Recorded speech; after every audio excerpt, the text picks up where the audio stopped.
Okay, good evening and thank you for joining us. My name is Thomas Beagle. I'm the chair of the New Zealand Council for Civil Liberties. We're very pleased to welcome our guest speaker, Jessica Yee. Jessica was the winner of the New Zealand Council for Civil Liberties VUW Law Essay Prize for her essay, Rupturing the Liberal Grammar of Critical Civil Disobedience Theories. Jessica's going to give us a presentation, which will be followed by questions. Please enter any questions you have in the Q&A, and the session is being recorded for sharing in the future. Now, Jessica is a final year Honours and Development Studies student at Te Herenga Waka, or BUW University. In this webinar, Jessica is going to discuss her essay, which analysed prevailing academic treatments of civil disobedience and argued for their decolonisation. Outside of academia, Jessica has a long-standing interest in community organising and social justice. I'll now pass you over to her. Kia ora koutou. Thank you so much, Thomas and the New Zealand Council for Civil Liberties for having me present today. I'm really excited to present my work and answer any questions. I'm just going to quickly share my presentation. Hopefully this will work.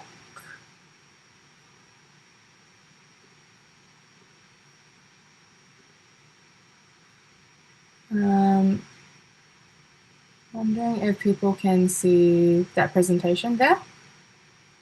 Yes, perfect. Perfect. I can't see the Zoom screen anymore, so yeah, it's great to hear that you can all see it.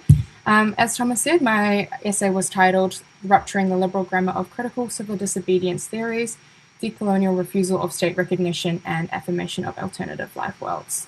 Just to quickly reintroduce myself, ko Jessica Yee toku ingoa, no haina o Pitipuna, he tangata tiriti aho. I said my name is Jessica, I whakapapa to China, and I'm tangata tiriti. I'm studying in my final semester of a Law Honours and Development Studies degree. And yeah, excited to present my essay today. So why did I pick this topic? Last year, in our last year of honours at law school, we were able to pick a seminar topic, and one of the topics was civil disobedience. Civil disobedience is a body of theory that concerns the justifiability of illegal political action. So how it's justified, how we might come to understand it a bit more, what are the motivations and commitments that drive actors, and what are some state responses. And so this is something that's quite exciting and different for law students to study when you spend your whole degree studying, what is the law and what is legal, instead studying what is illegal and political in this sense was something quite different to something that we had done throughout law school. And this was a really great course. We were basically sharing lots of different examples of historical and contemporary protests and actions from the Black Civil Rights Movement to Ihimātao, Bastion Point. I think Emily, who's in the audience, also looked at the shooting of Brian Thompson last year as well, the United Healthcare CEO. I also looked at Wuhan Village protests in China. And so there was a whole range of different examples of protests. And what we were trying to do with civil disobedience theory was use these theories to see how well they could understand what we were also seeing, how they engaged with our reactions towards these different protests as well. And so yeah, this is why I researched this topic last year. I was influenced a lot by my peers and classmates and interesting discussions that we had. I also think with a topic that is concerning theorists who are really concerned about how they might authentically represent what was going on the ground with activists, I was noticing throughout the literature that we were reading provided to us by our professor that there was a strong commitment throughout the theorizing towards a liberal democratic lens, towards liberal democratic norms. And I was curious as to how that might affect the ability to really understand the motivations and commitments of the activists on the ground themselves, whether this lens sort of prevailed more or the activist perspectives as well. And I think I was able to arrive at this question predominantly because I think growing up in Aotearoa, New Zealand, which is a settler colonial context, being educated here about understanding settler colonialism as well as understanding Indigenous self-determination and resistance, tino rangatiratanga, understanding te tiriti, sort of attunes your mind to be more critical towards overly valorizing liberal democratic frameworks.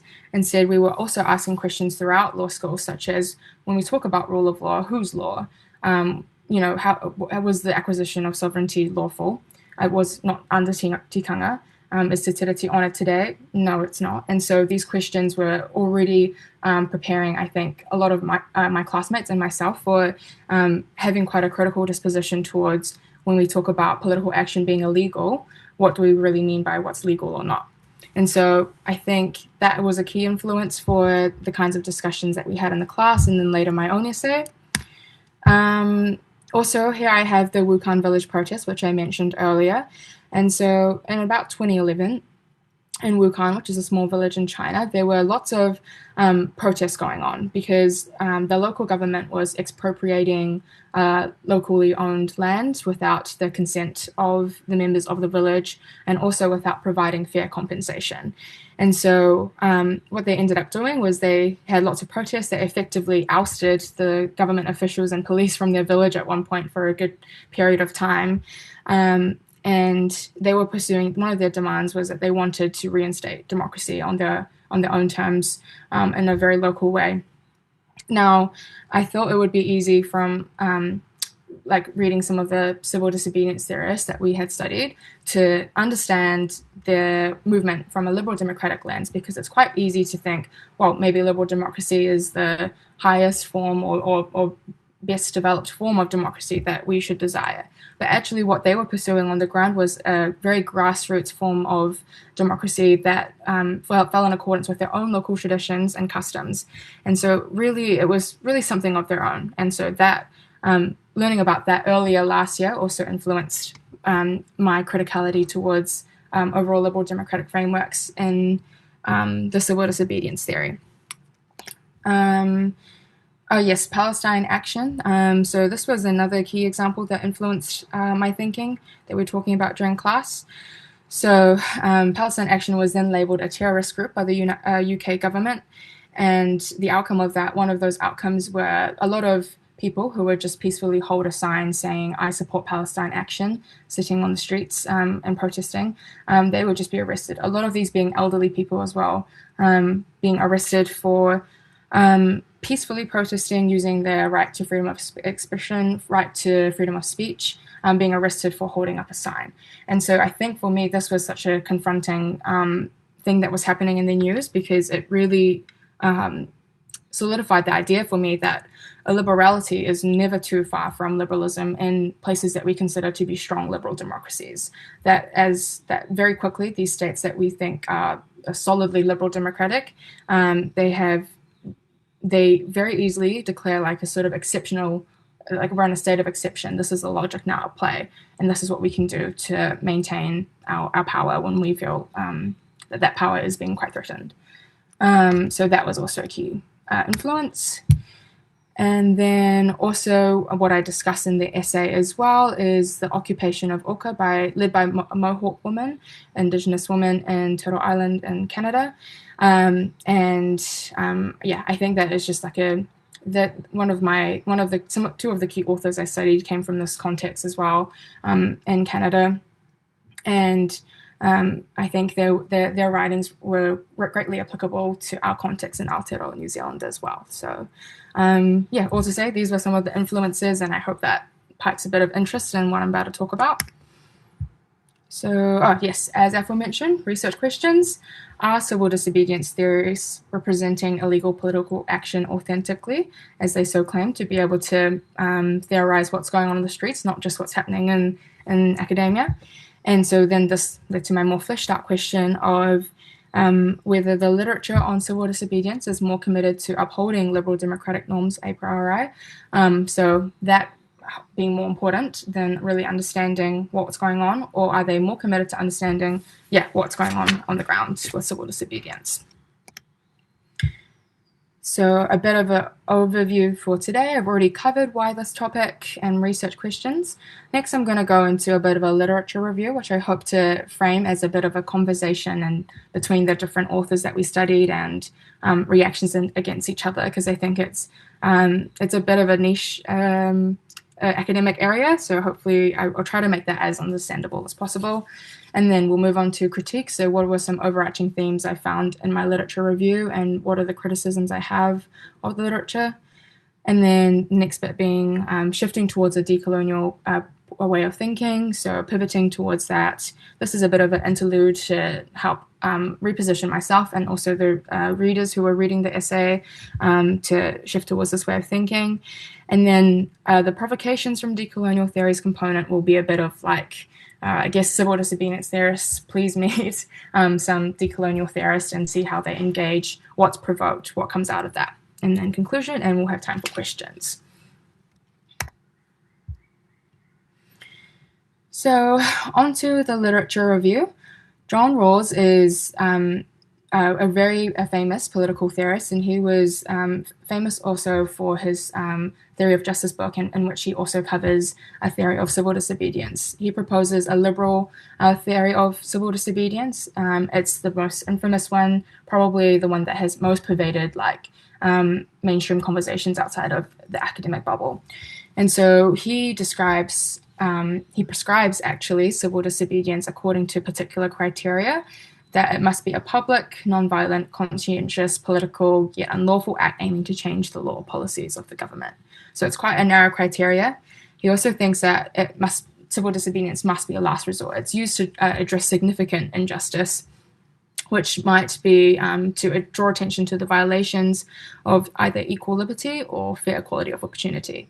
So that's his idea.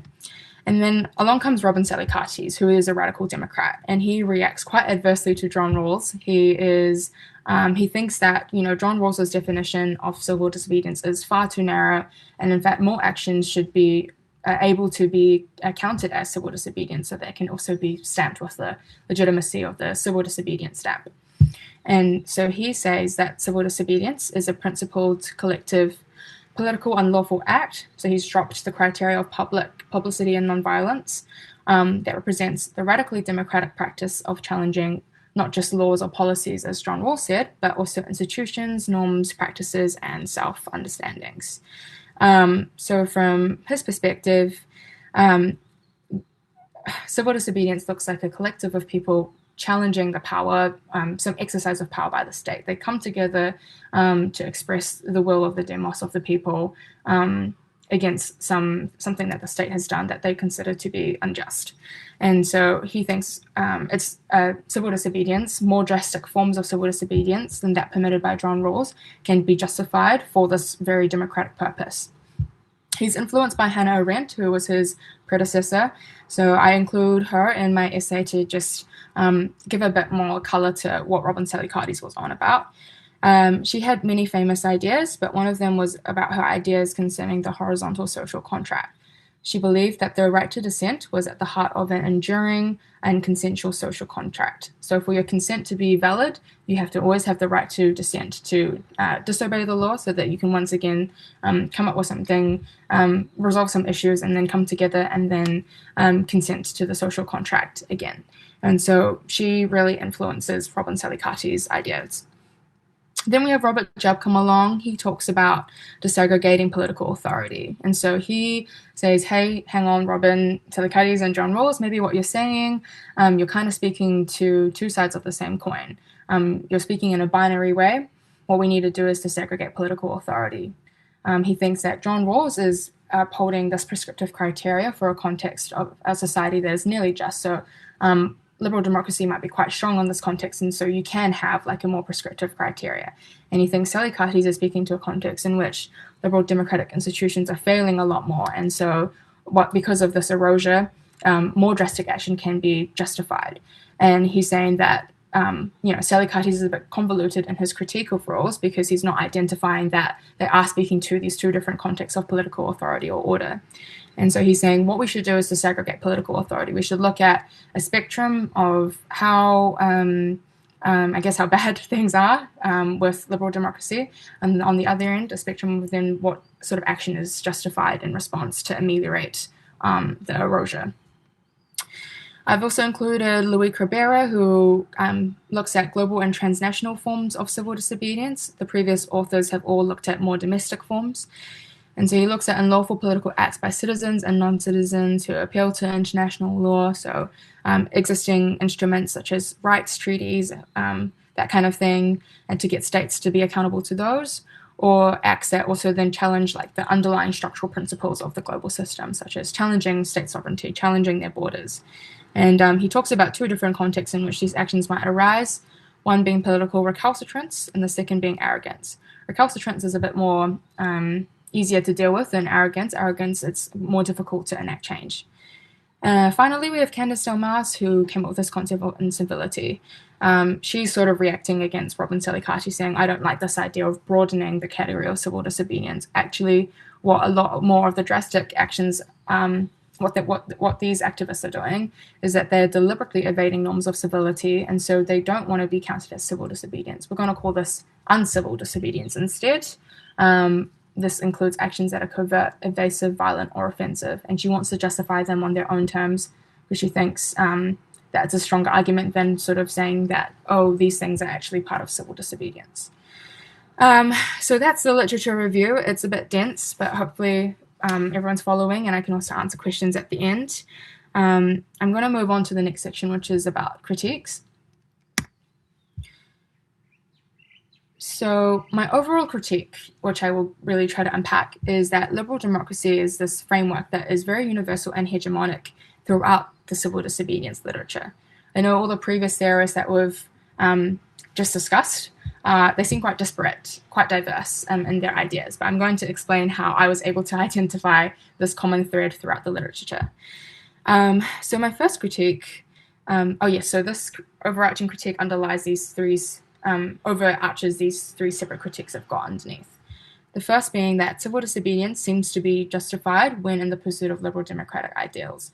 And so it seems that what these theorists are doing is they're saying, oh, this action and this increasingly coercive or drastic action is justified because actually what they're ultimately doing is still pursuing a liberal democratic ideal. And what the theorists are doing is that they're potentially engaging in the risky act of distorting what is going on the ground, because the visions and goals pursued by these activists on the ground might be from a completely different starting point, a different worldview. They have a different vision of what they want to achieve that is not frameable in the language and the norms of liberal democracy. And so if we go back to the previous page, I think Robin Salicati's in particular does this. So he actually, I don't think, is too different from Rawls. So I do agree with Robert Jubb. The two aren't so different. They just speak to different contexts of, I guess, more or less oppression. They ultimately do have the same vision of democracy that they're trying to achieve, despite Salicati seeming to be so against Rawls. Because ultimately Salicati says that he believes that this sort of more drastic action is legitimate because what it does is renew the legitimacy of democracy. So he still envisages a liberal democratic state as an end goal. And he thinks that insofar as what is pursued is this sort of democratic aim by these activists, these civil disobedience, then it's justified. And so I think that it's almost like he's going for low-hanging fruit, because democracy is this thing that we all seem to hold, liberal democracy, hold to be objectively good and true and desirable. And so it seems like an easy thing to appeal to, that he's using, he's framing the more drastic actions that are taken by activists in this way. I think I'll move on to try to unpack the second critique. Yes, I think what I was just saying, the reason why, you could say, what's the problem with going for the low-hanging fruit of appealing to democracy if we do all think it's good? And so I think what's problematic about that is the grammar of returning to liberal democratic foundations. So this idea that, we all used to have liberal democracy, or, we used to have this wonderful system, we can return to it, restore to it, make it happen again.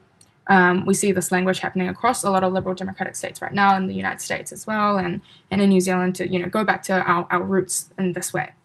I think a lot of what this does, unfortunately, is obscure that the founding stories of these liberal democratic states, particularly those states discussed in the literature on civil disobedience, primarily the United States, is that it ignores state foundation on violent settler colonial practices, practices including, the theft of land, raupatu in New Zealand, genocide, war, ethnic cleansing, particularly in the case of Native Americans as well.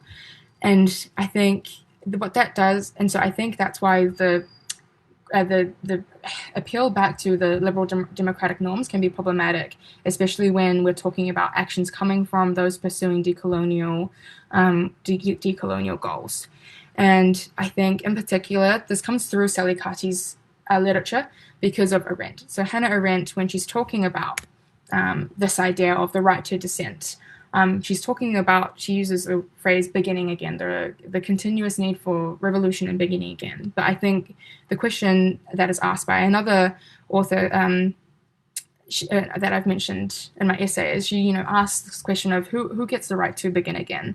Who are we talking about when we talk about beginning again? And when we talk about the horizontal social contract, who is excluded from that and included in that from the beginning? And it's not, and so it's from this, not just it's from this historical perspective that it becomes difficult to really separate liberal democracy from the immense illiberality of these foundations that I also try to emphasize in my essay, that we maybe should not be separating liberal democracy as lofty principles that we can then strive towards again and again, but we have to also really truly reckon with and not gloss over the historical foundations of in history what happened when these foundations for these liberal democratic states were set up. I think that's the danger of always harking back to the rationale of liberal democracy, is that we can obscure the violence that occurred and still is ongoing today in our systems against Indigenous peoples. So that was my second critique of the literature. And then the third critique I had was about the normative premium that's placed on communicating with the state. So all acts that are, not communicative, they become then eventually framed as communicative, because in liberal democracy, what's desirable is dialogue and deliberation, and this is the state's preferred mode of dealing with claims, of dealing with contestation. And so in this dynamic, the state becomes centered as the key interlocutor that activists will try to either get concessions from, or they'll try to seize power from the state, they'll try to reform it or transform it. And so the state is very centric, and it almost feels like you can't have something conceived of as political without the state being like the key target or the key thing that energies get attributed towards. And so if I go back to the previous page again, Candice Dalmas is a bit critical of this. She reckons that Sally Carty's is still subsuming more drastic actions into ultimately a communicative action. This is her critique, but I think that she potentially also does this herself, because when she talks about the justifiability of incivility, she only really justifies it in quite a conditional sense. She says that, but if the state was civil, then the activists would then be civil too. And I think what she does there is she does not unpack nearly enough how civility can be actually a tool used by the state for maintaining asymmetrical power relations. We have to keep a particular dialogue, a particular tone, in order for you to be heard, kind of thing. And so I think she's not really unpicking, again, the real world historical and contemporary context of domination. So I think there's a problem there. And I haven't talked about Robert. Oh, yes. So Robert Jubb and Louis Cabrera, I've included them. I guess they fall under this first critique that I have here about the pursuit of liberal democratic ideals being the ultimate justification for civil disobedience. Because Robert Jubb, although I think he makes a good point about how Rawls and Sally Carty's need to be focusing on the particular political order that they're speaking to, ultimately, when he creates a spectrum, he can also reinscribe quite a liberal democratic vision as an end goal as well. He can say that he can actually agree with both of them, and in his account, it's hard for him to account for something starting from a completely different epistemological worldview in terms of the visions and goals pursued by activists. And I guess I've included Louis Cabrera because he sort of is an example of what Jubb said to do. He talks about the difference between contexts of political recalcitrance and arrogance, one being a bit more resistant than the other to change by civil disobedience. But yet again, he assumes that it's still in this overarching context of liberal democracy, if that is strong enough, then that justifies a weaker action. And so I think there's still this overarching problem of how we can authentically interpret the visions and goals pursued by activists, particularly decolonial activists, who who might not pursue something within the framework of liberal democracy. Okay, so those are the critiques. I'm going to move on now to pivoting towards decolonial thought. So this is a bit of an interlude, so we're going to take a step back just a little bit and see if we can all together reframe the way that we think.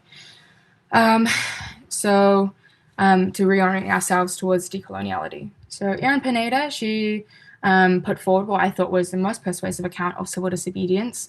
She talks about decolonizing transnational disobedience, and she really looks at the work of Black civil rights movement activists. She talks about how their motivations transcended state borders to challenge racism, imperialism, and colonization. So what was meaningful about what they were doing could not be constricted or defined by the borders of nation states. That idea of the nation state being the most relevant political community, what they were doing was much more than just seeking domestic law reform. They were trying to transform the world at large, part of a world in motion alongside Ghanaian decolonization that was happening at the same time as well. Similarly, she also argued that what they were doing was doing self-emancipation from the inside. So this was something about transforming not just systems around you, but how systems were affecting the Black civil rights activists inside them too. And so I thought that this was persuasive. She's quite critical of how liberal democratic interpretations of the Black civil rights movement really sanitized what they were doing and confined what they were doing to something much less ambitious and much less radical than what they were really pursuing. I then included contributions from other authors beyond civil disobedience theory.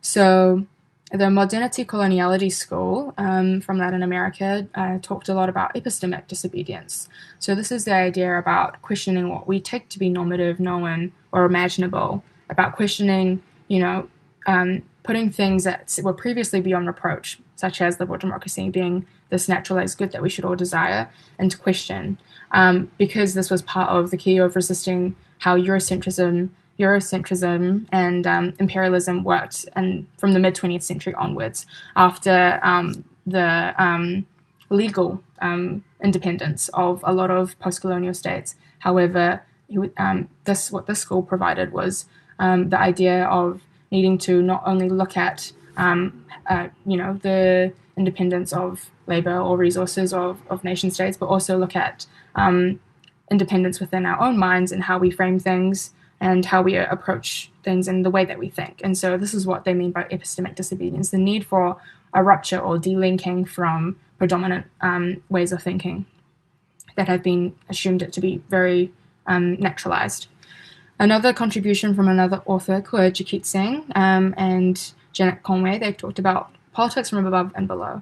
So they are helpful for the civil disobedience theory because they ask us to look as onlookers or when we're doing our own academic writing, whether we're interpreting a political act from above or below. Above meaning from the state's vantage point, so from the language of liberal democracy, looking at what concessions will the state grant, what will they bestow, how can we really cater or pander to them to get something a right granted or bestowed. And then all below, the alternative being from the perspective of bottom-up self-determination, what agency actually exists already and what is being done in that space rather than being asked for. And they believe that it's important to be able to distinguish and self-reflect on when we're theorizing from above or below because of the consequences in real life to the gap of understanding between elites and grassroots movements, which they believe was increasing. So I guess I'm asking in this section of my essay that everyone tries to pivot their minds a little bit and be open-minded to question internal assumptions to then prepare ourselves to understand the provocations from decolonial theorists. So coming to this section, I guess the key premise that I really deduced from all of the theorists that I looked at, mostly Glenn Coulthard and Audra Simpson from Settler Colonial Context, is this idea that agency and self-determination is not something that is granted in a colonial power relation. Actually, it is something that must be enacted in the here and now. So what they mean by this is that there has to be a lineup between the means that you try to achieve something and also the goal that you're trying to achieve. So the means and the ends must line up in order to effectively achieve Indigenous self-determination from their perspective, rather than asking for an asymmetric power relation, asking for a settler colonial state to grant certain concessions like constitutional amendments, some financial redress, or as such. They were saying that while these strategies, they have merit, they are limited because ultimately the state is not going to give, I guess, the big fish of Indigenous self-determination. And so this is really the big thing that they advocate for. And so this has several implications for how civil disobedience theorists can then come to understand decolonial actions. The first implication being the need to decenter the idea that the state is the only important interlocutor because only the state can grant freedoms and rights of self-determination. Instead, these decolonial theorists were asking for us to consider that actually agency can be enacted and that we can get glimpses into an alternative future, alternative worlds in the here and now through that. I think there's even a good quote by Gandhi about, he says how actually he talks about how the power of realizing, I don't remember the exact quote, but the power of realizing the agency that oppressed individuals have in themselves. He talks about that in his context and how that's so important. And so I think that's the first key implication. And so the second key implication for civil disobedience theorists, I thought, was to analyze real-life power relations on racial, economic, gendered, and geographic dimensions to understand activist motivations and goals heterogeneously. So by this, I mean there's a tendency in civil disobedience theorists to talk a lot about the criteria for civil disobedience and justifiability and to not really center real-life examples and then the real-life power relations that those examples or cases, what they were facing, and then how that affects their motivations and goals. I think this would make for stronger theorizing that understands the worldviews of activists on the ground and what they're doing, because what they might doing related to implication one is not appealing to the state for recognition of a particular claim or demand. They might actually be enacting agency in the here and now. This might look like community repair work, focusing on your own internal structures and governance, building up capacity for that as well. So I thought that was a key second implication. A third key implication was, I guess, as onlookers, understanding that some decolonial political acts are incommensurable but not incompatible with a civil disobedience lens. What do I mean by this? I mean, while you can use civil disobedience to see the tip of the iceberg, and it might not be incompatible in that sense, the underneath the iceberg, there is a depth to a certain decolonial political act that you might not be able to fully capture with just a civil disobedience lens.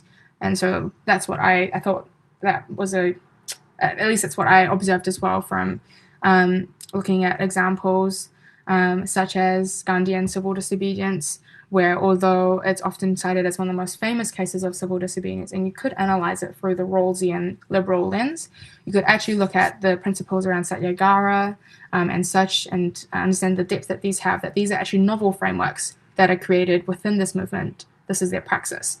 And so that's the incommensurability aspect. The fourth implication I thought was that some decolonial political acts are not appropriately analyzed through a civil disobedience lens. And so Audra Simpson talks about, in her book Mohawk Interruptus, these passports issued by the Horonasi House. And what they do is these passports are declarations of citizenship to their tribe, to their nation, their independent sovereign nation, not membership to the state of Canada. And these passports also were part of a wider picture that she was painting of permanent lived sovereignties and allegiances to Indigenous law that aren't appropriately described as illegal. These are, in fact, exercises of obligation to or rights under Indigenous legal systems. Implication 5, I think overall, to be able to really understand the third and fourth one, how we might understand what's going on, and how we might see decolonial political acts is the need. And I think for all of us to just approach theorizing activism with a good measure of self-reflexivity and critical reflection in order to achieve the goal of, I guess, what all the civil disobedience theorists are trying to ultimately do, which is authentically represent what's happening on the ground and foster some understanding. And so I think if there's any takeaway, it's probably that last fifth implication around just, being self-reflexive, being humble to understanding where our own biases come from and critically reflecting. So key takeaways overall. Thank you all for persevering with me so far. First of all, liberal democratic frameworks have not received sufficient interrogation in the civil disobedience literature, despite theorists suggesting that they have done that. And then secondly, imposing, whether deliberately or not, liberal democratic norms does affect the ability to authentically represent activists' intentions, motivations, and goals, particularly that of decolonial activists. Thirdly, epistemic disobedience, this bit being about the need for rupture or internal decolonization, is required to then understand decolonial political acts. We have to question and critique what we see and understand, and our own internal biases with self-reflexivity and reflection. Decolonial political acts, they enact self-determination rule building in the here and now, which may not necessarily map neatly onto civil disobedience frameworks. And finally, they can be incommensurable but not incompatible with civil disobedience frameworks, or they may be inappropriately described as civil disobedience as well in some cases. Okay, that's it. Thank you everyone so much for attending. Thank you so much to the New Zealand Council of Civil Liberties as well for providing an opportunity for me to share my essay that I wrote last year, and as well for their generous support with the prize awards. I'm very grateful, and thank you so much. And thank you also to my supervisor for supporting me to write this. I believe I've gone a bit over time, sorry. But let's go into questions now if anyone has any. Thank you, Jessica. Thank you very much. That was a very quick run through quite a lot of complex theory there, I feel. And I thought you did it very clearly, and I was actually I found it very interesting. Now, do you have any plans for publishing or sharing your essay so other people can read it? Yes, so I think I'm going to look into publication once I come back from exchange from Hong Kong, because I'm still abroad at the moment and things are quite hectic at the moment. But I think I'll look into that when I come home and see what the opportunities are there. And one question for you about what you've been doing. I see that you've been studying both law and developmental studies. I mean, what made you choose those subjects, and where do you wish to go with them, I guess? Yeah, well, it feels actually quite long ago now that I chose those subjects back in 2019, going into university in 2020. But I think I saw at the time that law was a very useful tool because it's quite vocational. So you get to learn lots about society and the world, but also you have skills to, I think, also contribute to the architecture of that, because I think you could arguably say law is the architecture in this way. And development studies, I was interested in global issues and how they might be, what solutions we have for global issues as well. So that's why I chose those subjects. I think in terms of immediate next steps, I think I'd like to be a lawyer for a bit. So I'll sit the bar and, hopefully then become a lawyer and practice law for a bit and develop some more real skills, not just academic skills in that space. So I've got one of my questions and two of the audience questions so far are all dying to know what you think about in terms of what your work is in terms of the New Zealand, of the Aotearoa New Zealand scene. One of them, a question was, I understand you'd examine these ideas in terms of the hikoi. Can you talk to that? To the hikoi on the treaty principles, Bill? Yes, I assume that's what they're meaning is. Yeah. Well, I guess in that instance, it wasn't necessarily an act of civil disobedience because it was all lawful.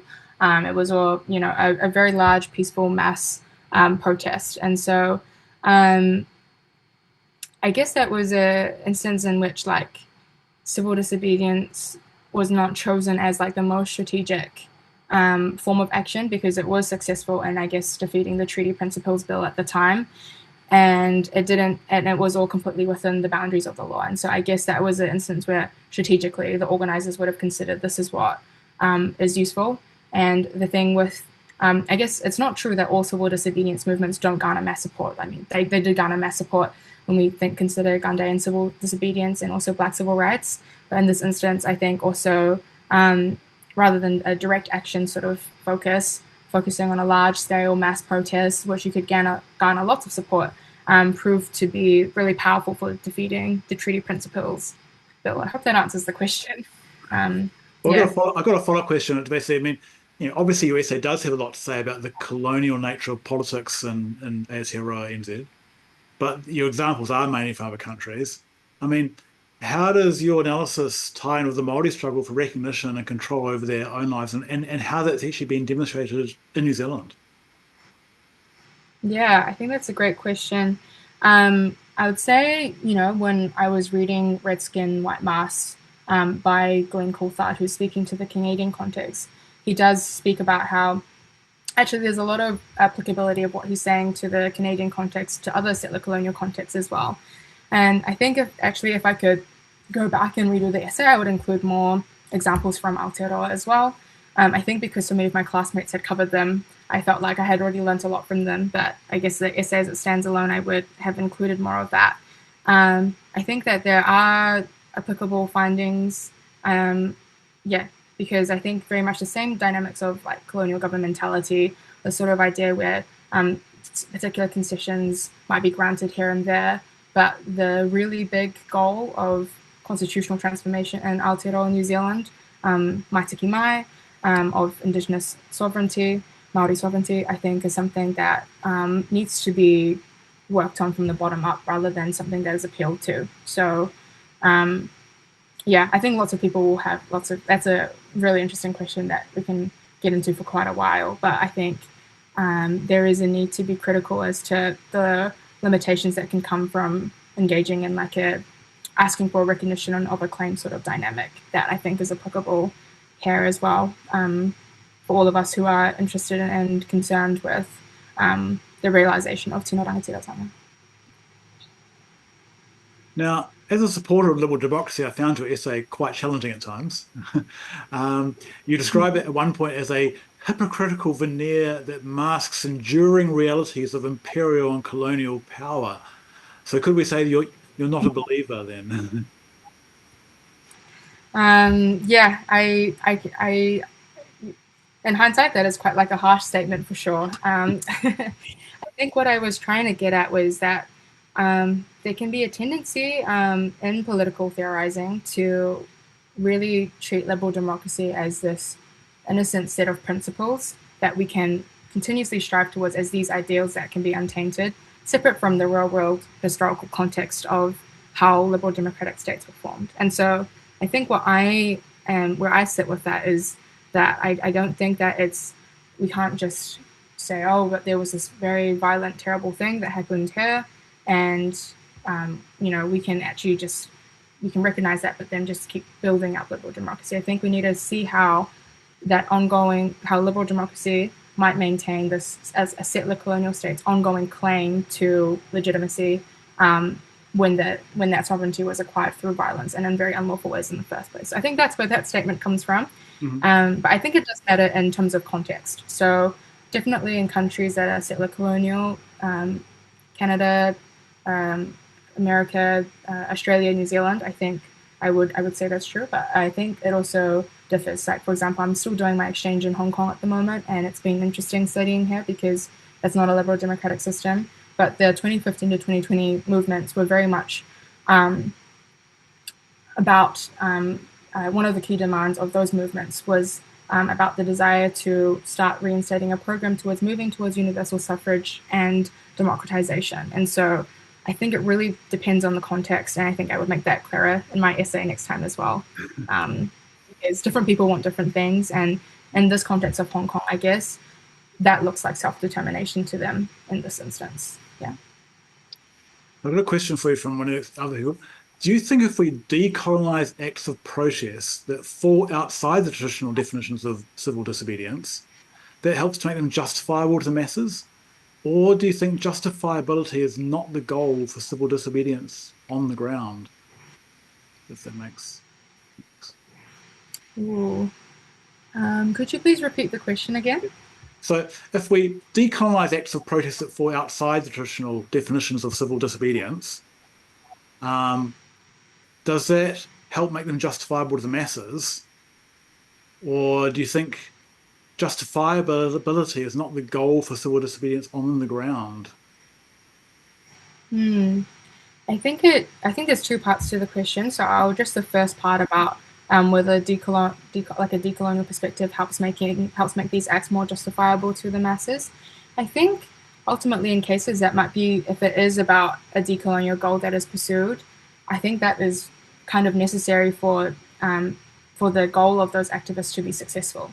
So if the activists are pursuing a decolonial goal, then it should be justifiable on their terms of decolonization rather than in the more lower hanging fruit sort of ways of understanding what they're doing.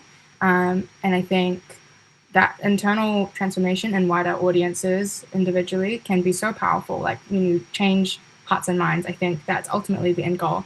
And that kind of change is more long-term and sustaining. Whereas if you are able to morph the goal into something slightly different, or you're not trying to win over people in this way, then you can get a lot of, you win the battle, but you don't really win like the long-term battle, I guess, if that makes sense, of people really understanding what decolonization is about. The second part of the question around is the goal being justifiable to the masses. I guess what I'm saying in my essay is that at some points that isn't the goal. So sometimes what these activists are doing is they're just saying, well, we're just going to enact our own practices, our own ways of living in the here and now. We're not necessarily worried about who recognizes it in what particular kind of way. So I think it depends on exactly what the motivation and goal is pursued by the activists. So it's kind of like one of them is about improving the state and one of them is about overthrowing, at least on a small scale, part of the state. Yeah, or like withdrawing in the second aspect, withdrawing from that power dynamic. Yeah. Question I wanted to ask is, you mentioned the idea that there are people who will deliberately ignore separatist acts and, in your words, disfigure and recast them as a liberal democratic claim. So they're taking an act of independence and trying to sort of just say, oh no, this is just civil disobedience. You're actually not really trying to be independent. You're just trying to sort of make a point, really.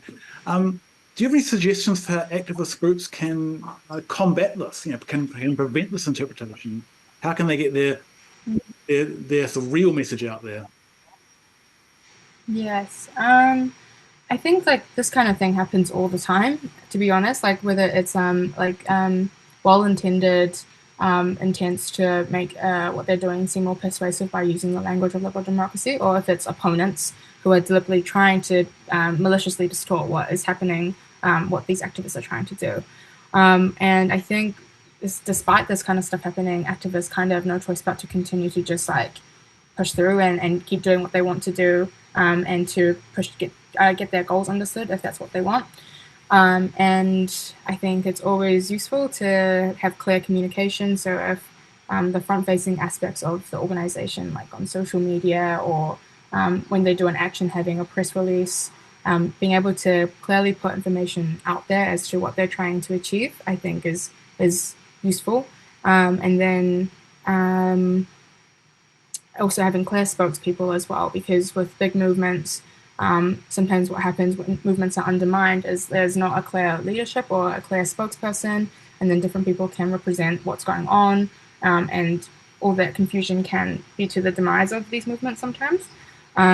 So I think clarity is useful, but I think it's also, you can't, I guess, entirely prevent what people want to do if they want to misinterpret things on purpose, unfortunately, I guess. But they should keep going nonetheless. Yeah. Yeah. Okay. So I've got a question here. See where it goes. What difference does it make when those in a position of subjectivity decide they will find their own agency and self-determination within that environment? In other words, why does it first require the group in power to endorse this? It's a question from the audience. Hmm. So it's Um, asking. I think it's talking yeah. about that problem of, having the group in power, I don't know, classify what the protesting group are doing, partly. Yeah. I think I I didn't really look at um I think like the like position of subjectivity thing is an interesting word choice because I think that the with indigenous self-determination movements, it doesn't necessarily feel like a position of subjectivity, but rather alternative political, legal system and order. And so I think I don't think it requires the group in power to endorse it first. I think it's about we're going to, I think from the reading, it seems like a matter of Indigenous self determination on their own terms and according to their own frameworks. And so I'm not sure, I'm not too sure actually, sorry, what the question is asking, but I think it doesn't require the group in power first to endorse what they're trying to find or seek here. We've got one more question, I think, really. Does colonial land theft justify occupation to reverse that, as with Ihumato, versus occupation of parliament grounds over alleged rights infringements? The question of the comment is Yeah. the first looks like decolonization, the second not. But how do you sort of partly how do we determine this? How do they determine that? How do we view it as well? That's a good question. I think that's something that we also talked about this in class. So I'd agree with you. Imatau definitely an act of decolonial action that the government might say is illegal, but the occupiers would say this is us standing in our own tikanga. Mm. And the second act, not so much. Um, the second act is, I think we talked about a bit in class as well, but it was quite a difficult thing because intuitively we all felt, oh well, there didn't. I think because a lot of us classmates didn't immediately agree with what was being pursued by the parliament occupation, that it was harder to justify, and so we were like, oh wow, like how do we deal with this sort of a problem? And I think you can get into that problem when you do quite a legalistic analysis of civil disobedience theories, when you look at criteria for civil disobedience, and then you say if they fit the process criteria, then it's justified. But instead, if you look at the end goal for justification, I think then that it can be different. So, what's the vision that is being pursued by the activists? Yeah, but that wasn't necessarily my research focus. But it's interesting to think about and how someone might analyze the latter example. I think that's most of our questions. So thank you very much for coming in and presenting your essay to us. I really appreciate it. I thought it was a very interesting talk. On behalf of the New Zealand Council for Civil Liberties, thanks to our audience for joining us. And if you haven't already become a member, you can join us at our website at nzccl.org.nz.